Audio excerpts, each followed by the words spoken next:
Salut les marcheurs, voici l'actualité parlementaire pour la semaine du 22 mars.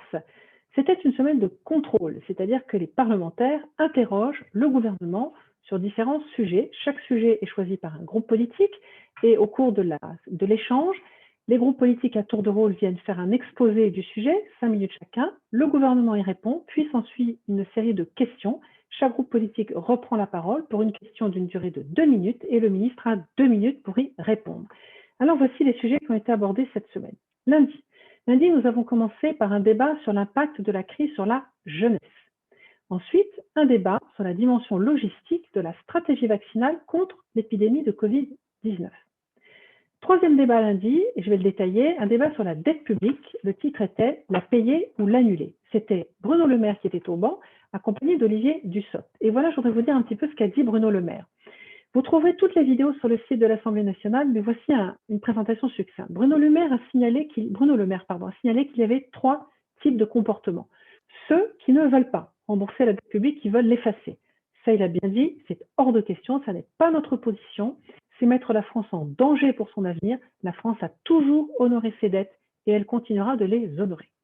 Deuxième catégorie de personnes, ceux qui disent « Ok, on va la rembourser, mais alors plus tard, on verra plus tard », puis ils ne disent pas comment.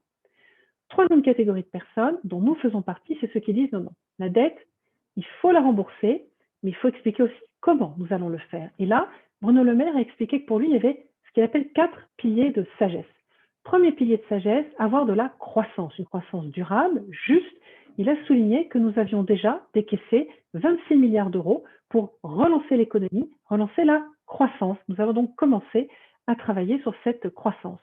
Deuxième pilier de sagesse, maîtriser nos finances publiques, sans austérité, pas avec un impôt nouveau, mais en ayant une gouvernance peut-être rénovée et la possibilité qu'à l'Assemblée nationale, nous ayons des débats autour d'une règle pluriannuelle qui serait pour 5 ans et qui permettrait d'expliquer à nos concitoyens à quoi vont servir les dépenses publiques.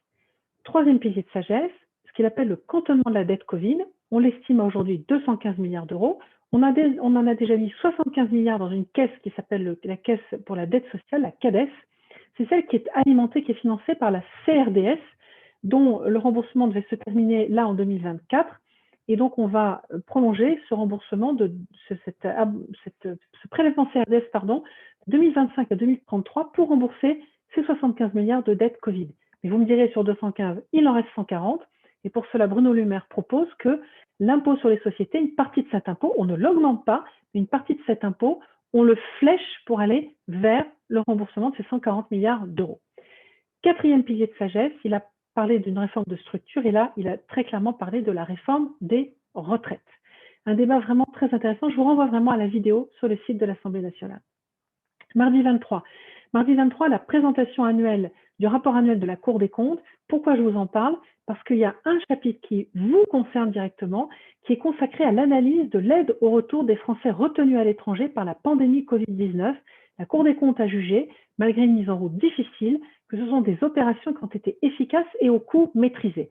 Je voulais vous dire parce que je sais que beaucoup d'entre vous ont aidé à ce retour des Français qui étaient retenus à l'étranger. Et quelque part, ce rapport de la Cour des comptes, eh bien, il salue aussi votre travail.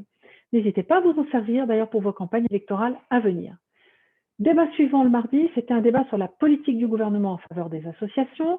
Ensuite, un débat sur les seniors face à la crise sanitaire. Et puis, deux petites PPL qui étaient une commission mixte paritaire de retour du Sénat. Mercredi 24, on a eu un débat consacré au suivi de la crise sanitaire, un débat sur le rapport de la commission d'enquête sur l'évaluation des politiques publiques de santé environnementale, et puis un débat relatif aux effets de la crise sur les associations de nos territoires. Jeudi 25, on avait la niche UDI. Je vous confesse tout de suite, je n'avais pas le temps d'y aller, donc je ne peux pas vous en parler, je n'y étais pas. Vendredi 26, débat à nouveau, là j'y étais. Deux débats. Le premier, c'était sur la France face à la révolution des NBIC. Quelle place dans le match entre les États-Unis et la Chine? J'ai posé 2 questions, une sur la 5G et une sur la cybersécurité. La 5G, c'était pour demander au ministre Auban Cédric O de nous dire ce qu'il fallait répondre aux opposants politiques à la 5G. Et sur la cybersécurité, ça a permis à Cédric O de souligner 2 choses. que l'Agence nationale de sécurité des systèmes d'information, l'ANSSI, a reçu un budget supplémentaire de 136 millions d'euros dans le cadre du plan France Relance pour améliorer la cybersécurité d'un certain nombre de nos structures. Et surtout, le plus important, le président de la République a annoncé récemment qu'il allait lancer un grand plan de cybersécurité qui serait abondé à hauteur de 1,3 milliard d'euros. Voilà, et le dernier débat, je n'allais pas l'oublier quand même, le débat sur le rapport au gouvernement qui s'appelait « Investir pour mieux saisir, confisquer pour mieux sanctionner ». Voilà, je vous renvoie encore une fois au site de l'Assemblée nationale pour avoir les détails. C'était donc cette actualité très riche parlementaire à l'Assemblée nationale. Salut les marcheurs, je vous souhaite une bonne semaine et je vous dis à la semaine prochaine.